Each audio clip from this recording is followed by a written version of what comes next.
오늘 우리에게 주시는 하나님의 말씀은 마가복음 5장 22절에서 34절까지의 말씀입니다. 마가복음 5장 22절에서 34절까지의 말씀입니다. 제가 가진 성경책 신약성경 60쪽에 있습니다.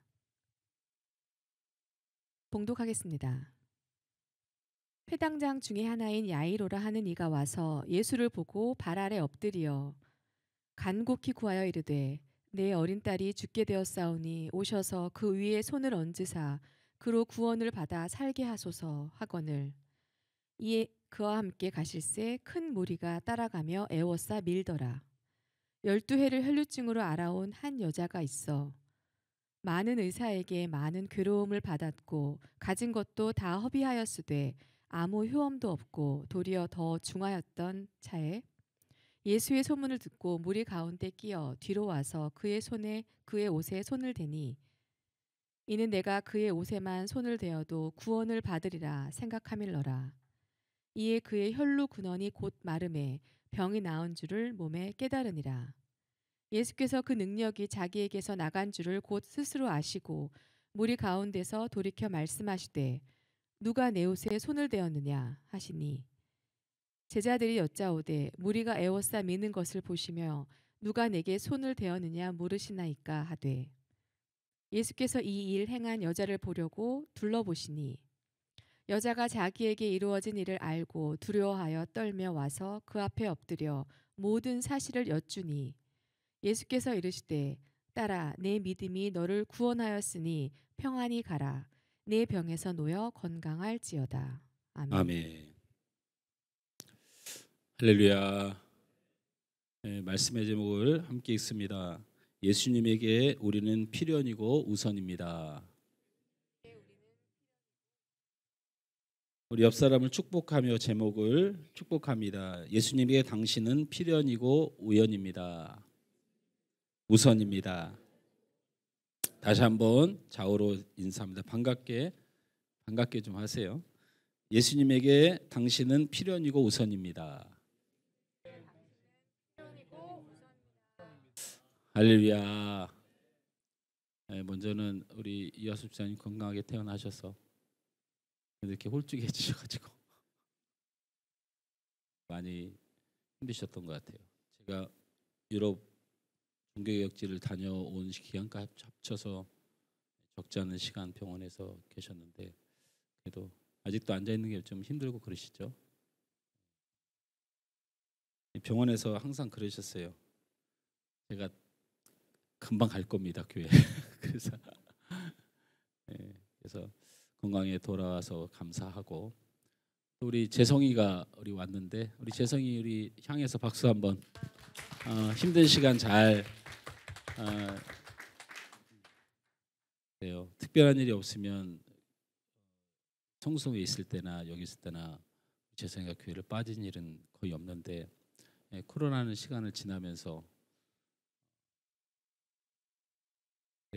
앉아 있는데 찬양 부르는데 감사하기도 했지만 건강한 모습으로 우리 이하수 집사님 또 우리 재성이 볼 수 있어서 계속 그냥 마음이 감사하지만 안 아팠으면 좋겠고 건강했으면 좋겠고 오래오래 사셨으면 좋겠습니다.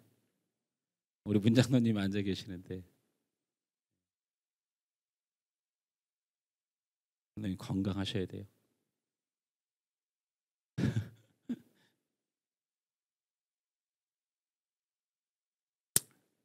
오늘 본문 말씀의 앞에 부분부터 이야기를 해보면 거라사에 가셔서 군대 귀신 들렸던 청년을 고치신 예수님께서 그곳에서 그 청년을 고치고 다시 가버나움으로 돌아오게 됩니다.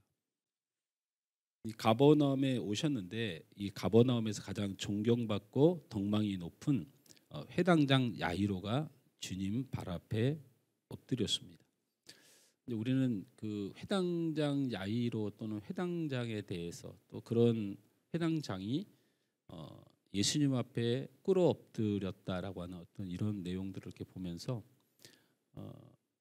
당시에 이 가버나움 지역뿐만 아니고 유대 땅에서 이 일은 굉장히 충격적인 일로 받아들여졌다고 보셔야 돼요. 왜냐하면 이 회당장이라고 하는 이 직책 자체가 구약 시대에도 제사장이라든지 또 어떤 성전에서 제대로 역할을 하지 못할 때 지금으로 말하면 시장의 역할을 하는 거예요. 이 회당장이. 그래서 중앙정부가 문제가 생겼을 때 지금으로 지방자치제가 지금 어떤 행정적 지방자치밖에 하지 않지만 이때 당시만 해도 군사, 그다음 재판 모든 결정을 중앙정부에 문제가 생겼을 때 이 회당장이 하게 돼요. 그럼 그게 구약 시대에만 그랬느냐? 그렇지 않고 예수님 당시에도 그렇게 했어요. 왜냐하면 예수님 당시에 대제사장들과 성전의 역할이 유대인들에게 외면을 받았어요. 왜 그러냐면 당연하죠. 로마라고 하는 군정의 압제가 되어서 앞잡이들이 되어 있으니까 멀리에서 성전을 향해서 순례자들은 찾아오는데 이 유대 사람들은 실제로 대제사장과 바리새인들을 존경하지 않아요. 당연히 그러면 그럴수록 이 회당장의 역할이 커져서 이 가버나움 지역의 야이로라고 하는 회당장이 예수님 앞에 무릎을 꿇었다라고 얘기하는 것은 그 지역의 최고의 통수권자가 나와서 자기가 다스리는 백성들 앞에서 예수님에게 무릎을 꿇었다라고 볼 수 있어요. 회당장 야이로는 가버나움 지역에서 가장 큰 자고 가장 큰 어른이라고 할 수 있는데 그가 나사렛 출신 목수의 아들이자 자신도 직업이 목수이죠. 예수님도 직업이 목수였죠. 3년간 공생의 기간을 지나서 십자가에 죽으시기 전까지는 목수의 일을 하셨어요. 정규 율법적인 교육도 받지 못한 예수의 발 앞에 엎드렸다는 것은 굉장한 사건임이 분명합니다.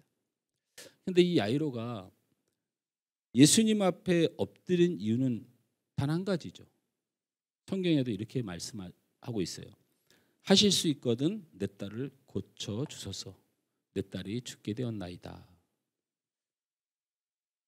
그의 말을 들은 예수님은 이 회당장 야이로의 집으로 사역과 발걸음과 모든 스케줄을 맞춰서 예수님과 제자들을 향하게 됩니다. 성경에서 알듯이 여러분이 많이 들어서 알듯이 예수님이 각처에서 많은 기적과 이적을 통해서 많은 사람들이 예수님이 다니실 때마다 인산인해를 이루었고 지금은 그 지역에서 대통령이라고 하는 그 정도의 위치에 있는 회당장 야이로의 딸이 죽어가고 있다는 일에 예수님을 따르는 사람들이 인산인해를 이루었습니다. 말씀드렸다시피 예수님과 제자들의 목적지는 야이로의 집이었습니다. 그런데 그 많은 사람 중에 한 사람이 있습니다. 12해 동안 혈우병을 앓고 있는 여인이었습니다. 역사학자 요세푸스에 의하면 이 여인은 이방인이었을 것이라고 이 요세푸스는 단정 짓습니다. 근데 저도 그럴 것 같습니다. 그 이유가 뭐냐면 혈우병이라는 것은 유대사에서 저주로 통하는 병이에요. 그래서 이런 여인은 성 밖으로 내쳐져서 활동할 수가 없어요. 근데 이 여인은 어떻게 이리저리 돌아다녔을까? 유대 사람이라면 유대의 법에 따라서 불가능한 일이 아닐까 생각해 보고요. 이 여인은 자기 병을 고치기 위해서 많은 의사를 찾아다녔다라는 성경의 기록이 있어요. 고치지 않습니다. 저주받은 사람은 멀리하고 악귀로 보고 내쫓는 게 유대의 문화지 다니면서 고칠 수 있는 사람은 유대 여인이 될 수가 없다는 생각입니다. 가진 것이 없어진 이유도 배교를 당하는 유대의 처분을 받은 것이 아니고 병을 치료하다가 탕진되었다고 기록되어 있습니다. 이러한 병을 가진 여인이 유대사에서 다닐 수 있는 이유는 아마도 그 여인이 이방 여인이었을 것으로 추측된다는 것입니다. 어쨌든 절망 가운데 있는 혈우병 여인은 예수님에 대한 소문을 듣고 마지막 지푸라기라도 붙잡고 싶은 마음에 예수님을 찾아온 것입니다. 이 여인은 많은 군중을 뚫고 예수님께 와서 예수님의 옷자락을 만졌습니다. 그리고 그녀는 이렇게 기도했습니다. 주님, 옷자락만 만져도 이 병이 나올 줄 믿습니다. 예수님은 가시던 길을 멈추시고 자신의 옷자락을 만졌던 여인을 찾으시고 그를 고쳐주시고 다시 회당장의 집으로 갑니다. 그러나 이미 때는 늦어서 회당장의 딸은 죽음을 맞이했습니다.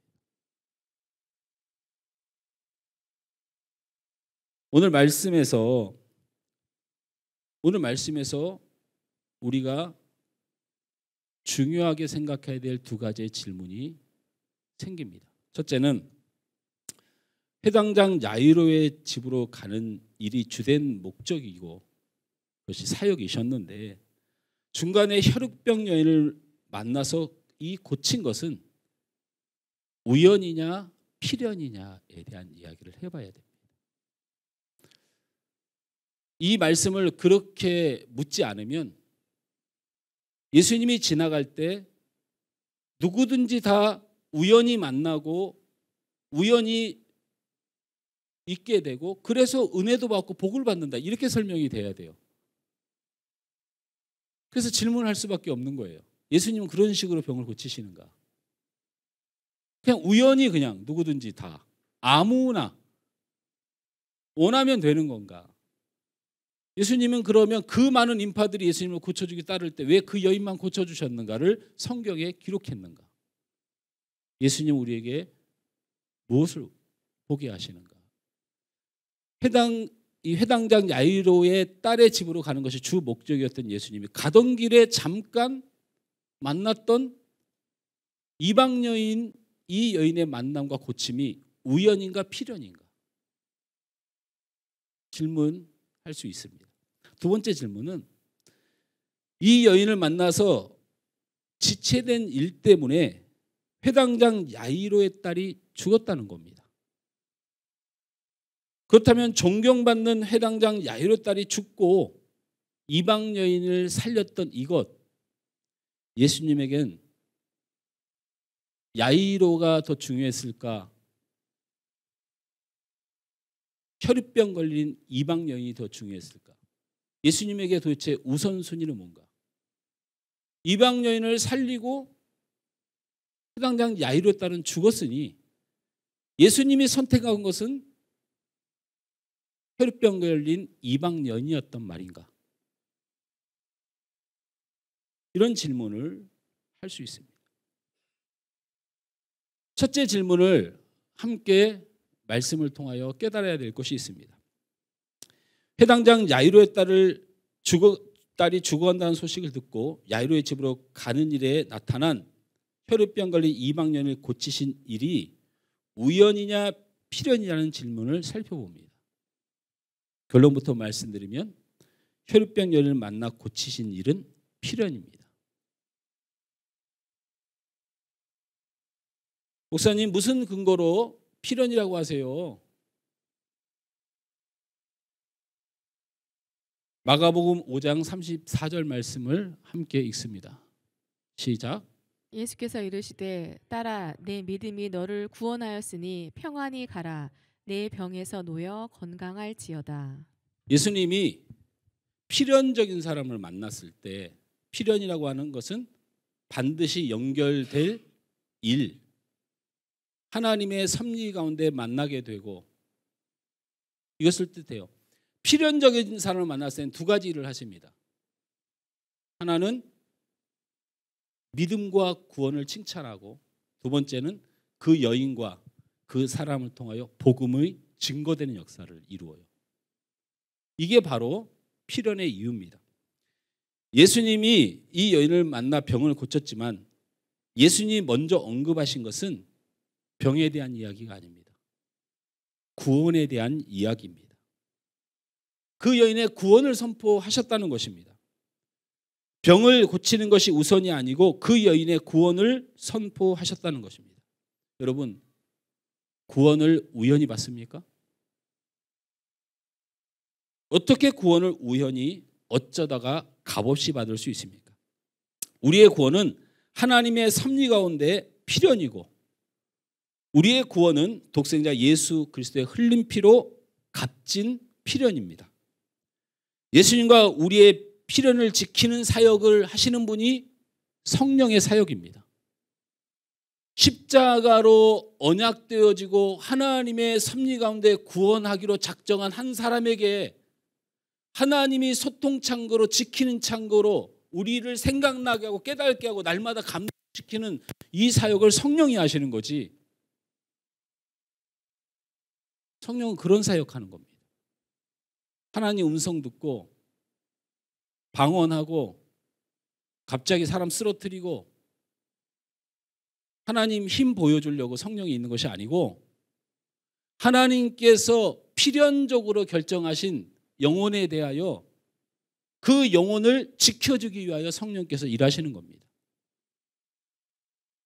우리 하나님도 우리 예수님도 우리 성령님도 바로 우리의 구원을 위하여 일하시니 그것을 어떻게 우연이라고 말할 수 있습니까? 그러므로 구원받은 우리는 잊어서는 안 되는 교훈이 무엇입니까? 구원받은 우리는 예수님께 필연입니다. 옆 사람을 축복합니다. 당신은 예수님의 필연입니다. 할렐루야. 혈우병 걸린 여인에게 여러 가지 인생의 아픔이 있었습니다. 이방인의 서름도 있었고 혈우병의 육신의 연약함도 있었고 그리고 그것으로 재산을 탕진하고 그리고 많은 차별과 억울함 속에서 고통스러운 인생도 있었습니다. 그러나 그녀에게 예수님이 계셨다는 사실입니다. 그 여인에게 고통과 아픔이 없었던 것은 아니지만 그에게 필연인 예수님이 계셨다는 것입니다.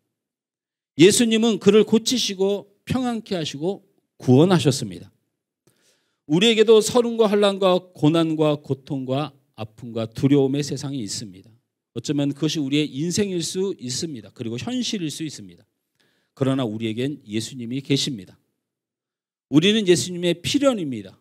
그 예수님께서 우리를 고치시고 우리를 평안하게 하시고 우리를 구원하실 줄 믿습니다. 아멘을 안에서 다시 한번 합니다.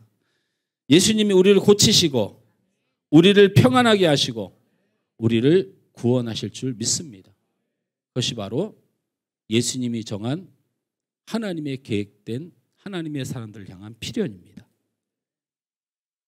비록 물이 떨어져 갈급한 내 인생에 쓴 물이 등장했지만 여러분 잊지 마십시오. 하나님과 필연된 자들, 하나님의 백성들 반드시 단물로 받게 될 줄 믿습니다. 그것이 바로 우리 하나님의 필연된 사람들이 살아가는 운명입니다.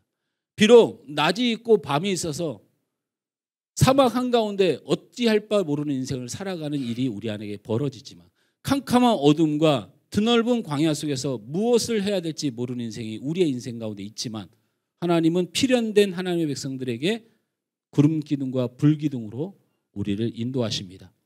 때로는 배가 고파서 먹을 것이 없어 사막 한복판에 200만이라는 사람이 굶어 죽을 위기를 처하는 인생의 슬픔을 만날지라도 그 슬픔의 시간은 우리 하나님께서 200만 명을 먹일 만나와 메추라기를 준비하는 하나님의 필연의 약속이 이루어지는 시간인 줄 믿으시길 바랍니다.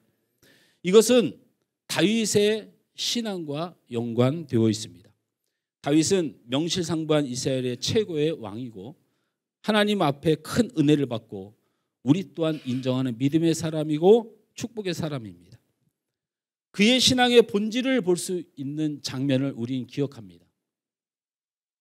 블레셋이 이스라엘 쳐들어와서 골리앗 장소를 앞세워서 장장 40일 동안을 에워싸 굶겨 죽입니다. 40일 동안 하나님을 조롱하고 이스라엘 백성을 겁을 줍니다.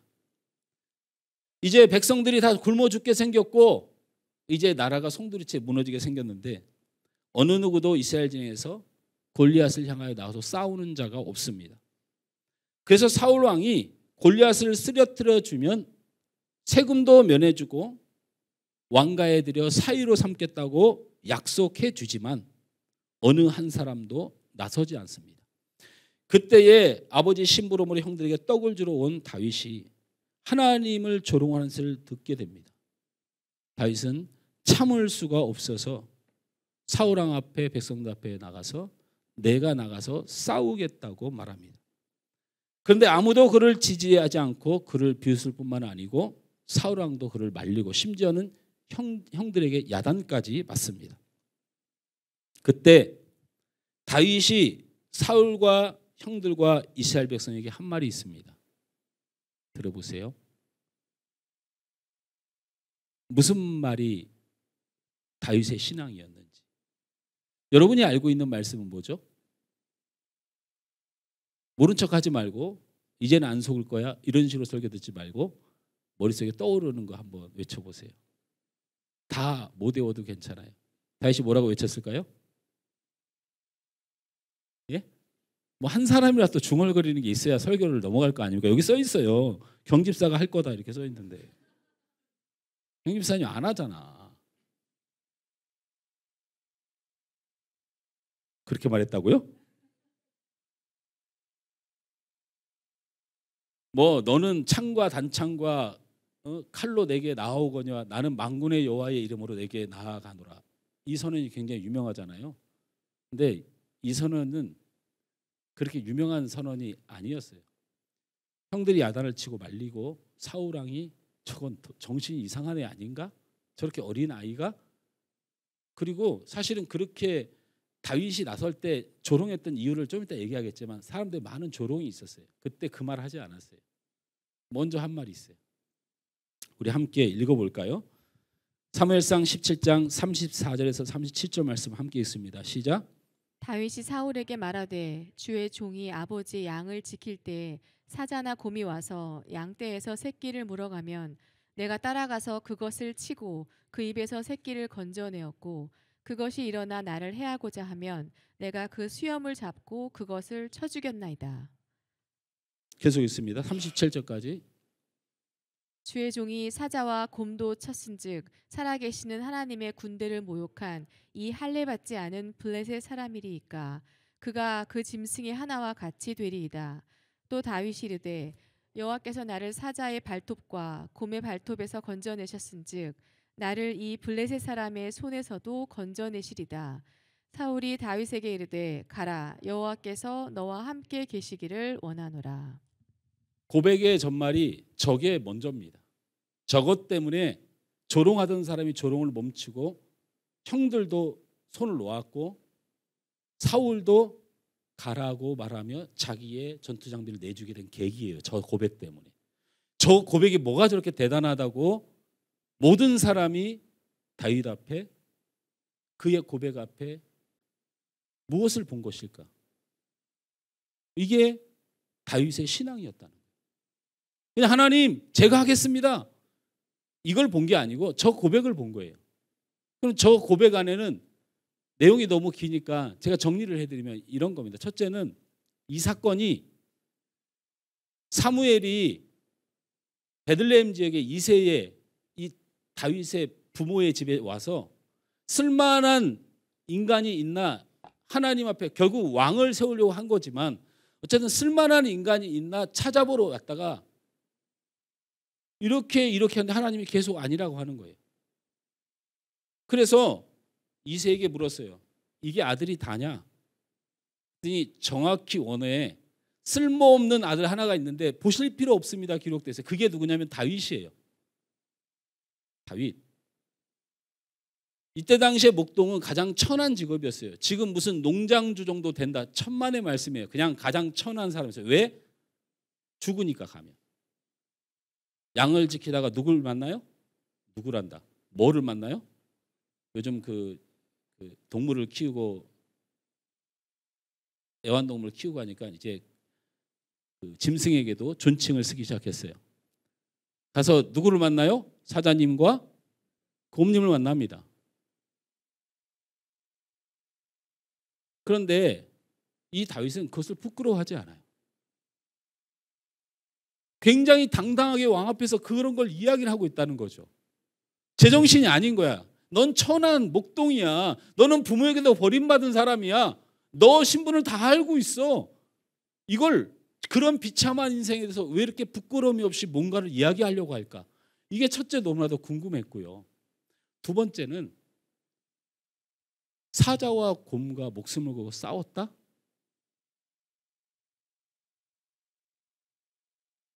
여러분 별로 감동이 안 되십니까? 저는 너무너무 생각을 해봤어요. 제가 사자하고 곰하고 같이 싸우는 장면을.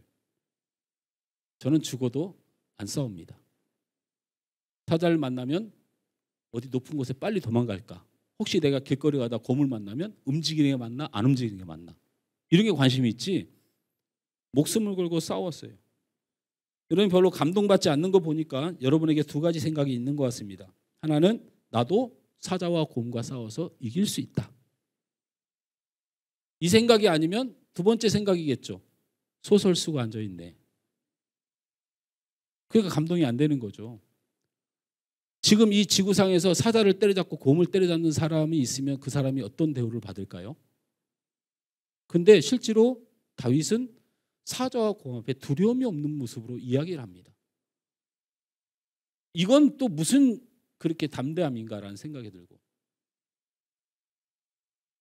세 번째는 아무리 그래도 다윗만큼 싸움을 잘하는 사람이 이스라엘에 한 명도 없었을까? 당연히 있었겠죠. 다윗이 무슨 이스라엘 이 꼬마 소년이 이스라엘의 가장 큰 장수였겠습니까? 블레셋 골리앗을 두려워하지 않는 그 이유는 무엇이었을까? 대답이 여기에 들어있는 겁니다. 우리 다시 한번 사무엘상 17장 37절 말씀을 함께 읽습니다. 시작. 또 다윗이 이르되 여호와께서 나를 사자의 발톱과 곰의 발톱에서 건져내셨은즉 나를 이 블레셋 사람의 손에서도 건져내시리이다. 사울이 다윗에게 이르되 가라, 여호와께서 너와 함께 계시기를 원하노라. 다윗은 세상 사람들이 자기를 다 비웃고 세상 사람들이 자기를 천하게 여겨도 우리 부모님이 나에게 아무것도 해준 것이 없는 그런 내 연약한 처지일지라도 하나님이 나를 붙들어 주시는 인생은 하나님과 필연된 인생으로 믿고 그는 그 삶에 대하여 두려움과 낙심하지 않고 살았다는 증거입니다. 할렐루야. 그리고 사자와 곰 앞에 그렇게 담대했던 이유, 그리고 골리앗 앞에 담대했던 이유, 아무리 세상에 강한 일들이 두려운 일들이 내게 몰려올지라도 우리 하나님보다 강한 자는 없다고 믿었던 것입니다. 바로 다윗의 본질적인 신앙은 하나님과 함께하는 삶, 하나님이 나를 필연으로 여기는 삶이었다는 것입니다. 결국 이 믿음 때문에 하나님은 하나님의 역사, 하나님의 나라에 그를 가장 필요한 자로 사용하시게 되는 계기가 됩니다. 다윗에게 하나님은 자신과 필연이라고 믿었습니다. 하나님의 계획과 하나님이 함께 하심을 믿었다는 것입니다. 그러니까 다윗은 서름 맞는 삶에도, 사자와 곰과 만나는 두려운 삶에도, 골리앗을 대하는 두려움에도 그는 하나님의 필연과 하나님의 계획과 하나님이 함께 하심을 믿었던 것입니다. 그랬기 때문에 마지막 이방 나라 골리앗 앞에서 그의 믿음을 드러낸 말이 여러분이 잘 아는 말씀이죠. 우리 45절 말씀을 함께 읽습니다. 시작. 다윗이 블레셋 사람에게 이르되 너는 칼과 창과 단창으로 내게 나오거니와 나는 만군의 여호와의 이름 곧 내가 모욕하는 이스라엘 군대의 하나님의 이름으로 내게 나아가노라. 할렐루야. 아멘. 하나님과 필연된 자임을 믿으시길 바랍니다. 우리는 하나님의 이름으로 나아가는 겁니다. 서러운 인생, 육신의 연약함, 내 인생의 앞날에 그려지는 많은 우리들의 상상과 그림으로 이 세상에 나아가는 것이 아니고 하나님이 나를 필요하고 사랑하시고 함께 하셔서 살아갈 하나님의 이름으로 살아가는 것입니다. 우리의 인생이 다윗과 혈육병 여인처럼 원망할 일이, 비관할 일이, 냉대와 차별이, 사람들의 오해와 비웃음이 그리고 고통과 눈물의 인생이 왜 없겠습니까? 사랑하는 성도 여러분, 여러분의 구원받은 인생은 하나님의 계획이 계시고 하나님이 함께 하시며 하나님께 예수님께 여러분은 필연입니다. 옆 사람을 다시 축복합니다. 당신은 예수님께 필연입니다. 두 번째 말씀을 전합니다. 예수님께서 회당장 야이로의 딸이 우선인가? 예수님에게 이방 혈유병 여인이 우선인가? 다른 말로 말하면 예수님에게 회당장 딸이 중요한가? 이방 혈유병 여인의 이방 여인이 더 중요한가? 이 말씀을 풀어드립니다. 예수님이 가시던 발걸음을 멈추고 말씀하셨습니다. 뭐라고 말씀하셨어요? 누가 내 옷에 손을 대었느냐? 이렇게 가시다 갑자기 멈춰서 말씀하셨어요. 이 말씀을 하는 순간 제자들은 예수님이 무엇을 말하려고 하는지를 알았어요. 무엇을 말하려고 하는지 알았다고요.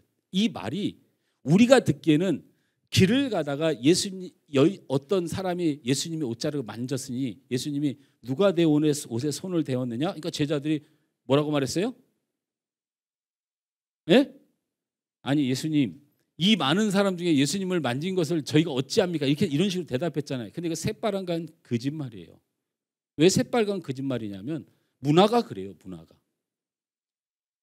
예수님의 옷을 여인이 붙잡았는데 예수님이 그 많은 인산인해를 이뤘어도 예수님이 누가 내 옷자락에 손을 대었느냐 이렇게 물으실 바보가 아니라고요. 제자들만큼 머리가 없어서 많은 사람에게 밀치고 밀리다 보면 옷자락을 만질 수도 있지 이걸 몰라서 물어보는 게 아니라고요.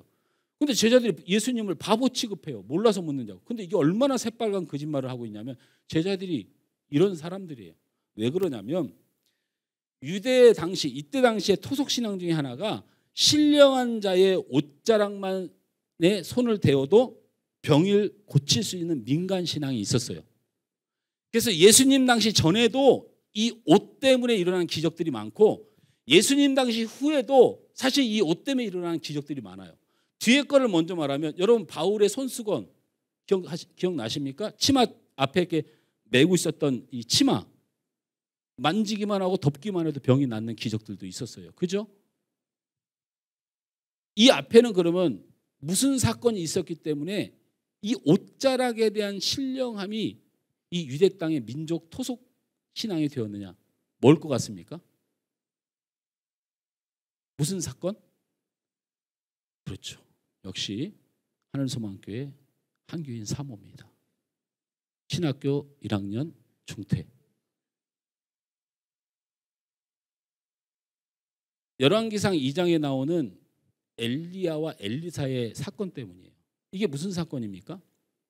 하나님이 엘리야를 죽음을 보지 않고 하늘로 올리시기를 원하셨어요. 그래서 그 뜻을 하나님의 모든 하나님의 그 제사장들 선지자들과 그 다음에 그를 통하여 있는 제자들에게 하나님이 그걸 선포하셨어요. 근데 문제는 엘리사예요. 이 엘리사가 성경에 보면 이렇게 써 있어요. 엘리야가 처음에 엘리사에게 나 하나님 앞에 가야 되니까 너하고 나하고는 떨어져 살아야 돼 이렇게 선언하고 나 베델로 간다 하니까 엘리사가 뭐라고 말하냐면 하나님이 당신을 데려가는 건 하나님 뜻이고요. 저는 당신을 못 보내요. 저는 아무 힘이 없어요. 이 온 땅이 엘리야밖에 모르는데 제가 뭐를 할 수가 있어요. 저는 하자마자 죽을 거예요. 저는 죽기 싫어요. 하나님이 엘리야를 데려가는 건 하나님 계획이시고요. 저는 못 떠나요. 그래서 바짓가랑이를 잡고 옷을 잡고 끝까지 베델까지 쫓아가요. 그러니까 베델에 가니까 베델의 선지자들과 제자들이 엘리사에게 막 책망해요. 하나님께서 엘리야를 들려 올리기를 원하시는데 너 왜 자꾸 껌딱지처럼 붙어 있어? 그러니까 똑같이 엘리사가 말해요. 그게 나하고 무슨 상관이냐고. 왜 하나님은 하나님 입장만 생각하냐고. 나는 엘리야 없으면 아무것도 못한다고. 이렇게 얘기를 해요. 그러니까 엘리야가 하나님의 명령을 듣고 또다시 어디로 가요? 여리고로 가요. 엘리사야 너는 베델에서 사역해. 하나님이 도와주실 거야. 제발 좀 나는 여리고로 갈 테니까 너는 여기 있어. 그런데 끝까지 또 바지끄랑이를 잡고 쫓아와요. 거기서 똑같이 여리고에서 준비하고 있던 선자들과 제자들이 엘리사를 잡아 뜯어요. 제발 좀 엘리야 좀 놔줘. 그게 어디까지 이루어져요? 요단까지 가요. 요단에 갔는데 이게 엘리사가 말려지질 않는 거예요. 그러니까 엘리야가 입고 있던 겉옷을 벗어 던져서 요단강을 내리쳐요. 무슨 일이 벌어져요? 요단강이 엘리야가 치는 대로 갈라져요. 쫙쫙 갈라져. 그 큰 강이. 그러면서 엘리야가 뭐라고 말해요? 내가 일하는 것이 아니고 이 아무 쓸데없는 이 헌 옷이라도 하나님이 역사하시면 이런 일이 벌어지는 거예요. 이것을 엘리사가 보게 돼요.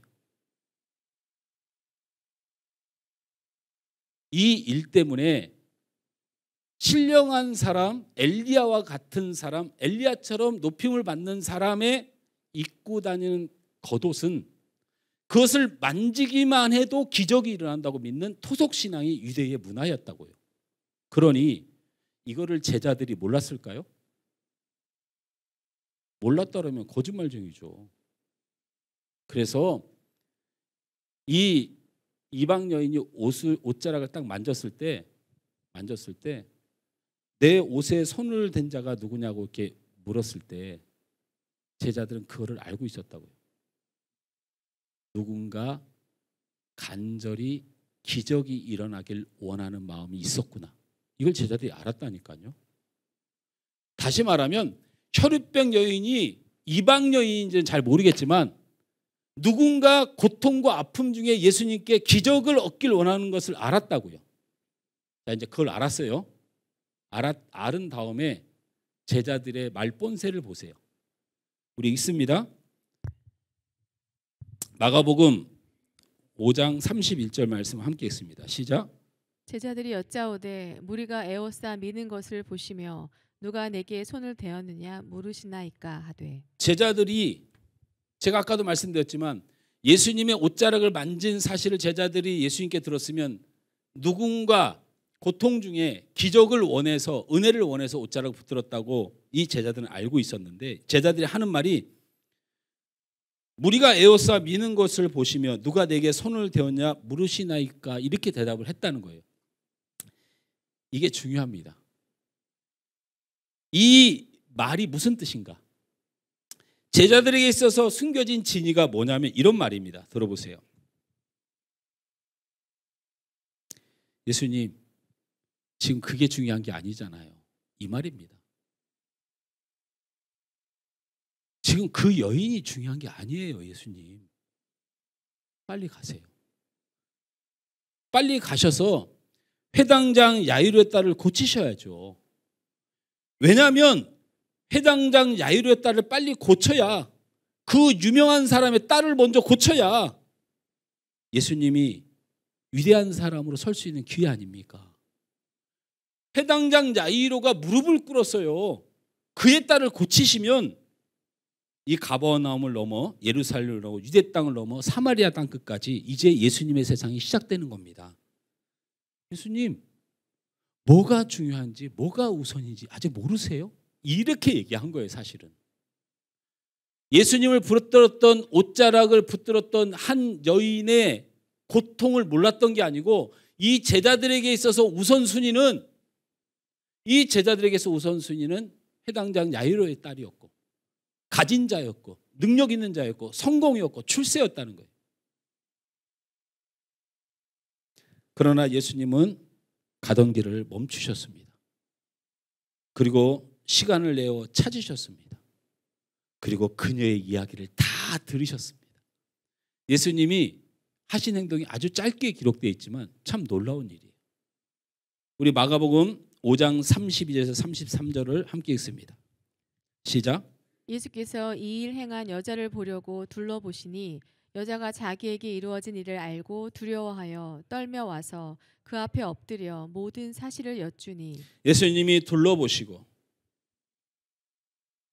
여자를 찾으니 이 여자가 자기의 모든 인생을 예수님 앞에 털어놓을 때까지 들으셨어요.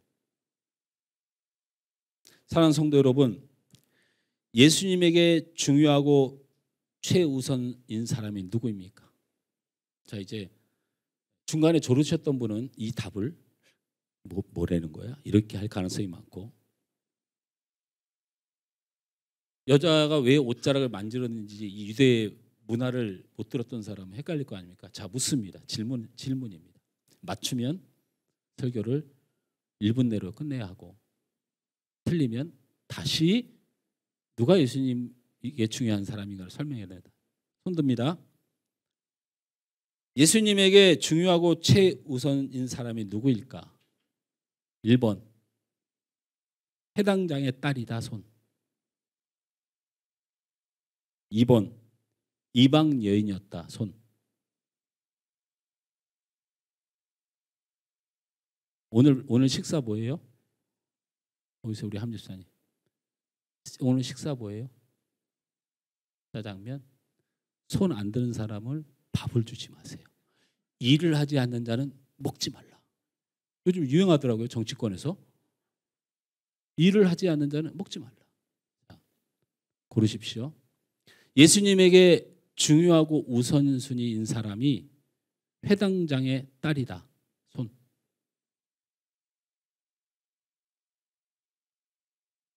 현우 집사님 세례 받으셨죠? 자, 두 번째 혈우병 여인이다. 손. 밥 안 준다고 분명히 말했습니다. 재성이가 안 들고 있는데 재성이 나와 난 집에 갈 건데 이런 표정이에요. 자, 그럼 물어봅시다. 손을 안 드시는 분 왜 안 드는 거예요? 그냥 한번 오늘 어차피 헌신 예배도 있어서 목사님 끝내야 되지. 지가 2시까지 할 거야, 3시까지 할 거야 이런 마음도 있는 거예요? 네?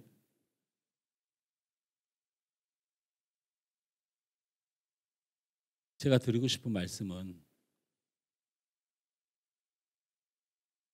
해당장 야이로 딸이 죽었습니다. 예수님이 가서 그 해당장 야이로 딸을 얼마나 사랑하고 오셨는지를 보시면 알아요. 미안하다고 했어요. 그리고 그 소녀에게 외쳐 말했어요. 달리다굼 일어나라.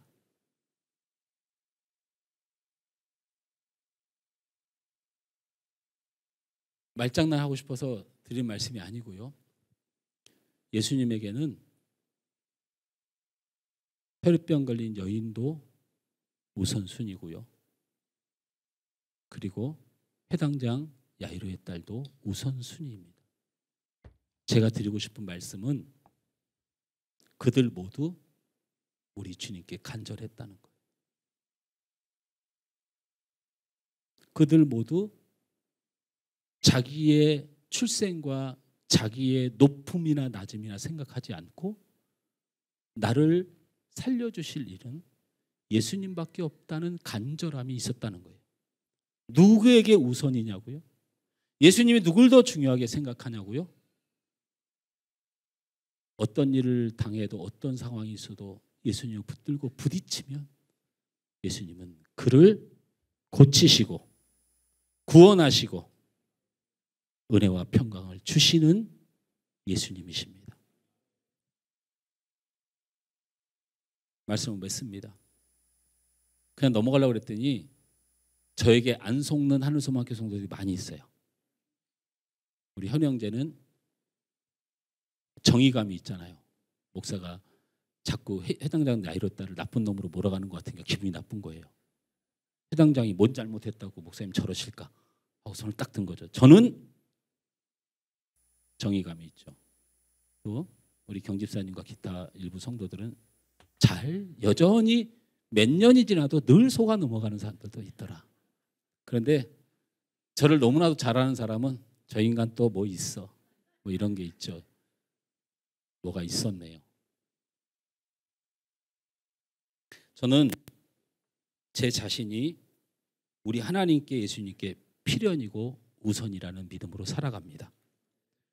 아까도 말씀드렸다시피 광야 같은 인생을 걸고 물이 떨어지는 인생도 만나고 먹을 것이 없는 인생과 그리고 앞으로를 알 수 없는 내 삶의 어두움이 있지만 그 하나님께 내가 필연이고 우선이라면 제게 평안과 은혜와 축복을 줄 줄 믿습니다. 우리 옆 사람에게 그래서 다시 한번 축복합니다. 오늘 제목으로 축복하죠. 예수님께 당신은 필연이고 우선입니다. 할렐루야. 우리 함께 찬양 드립니다.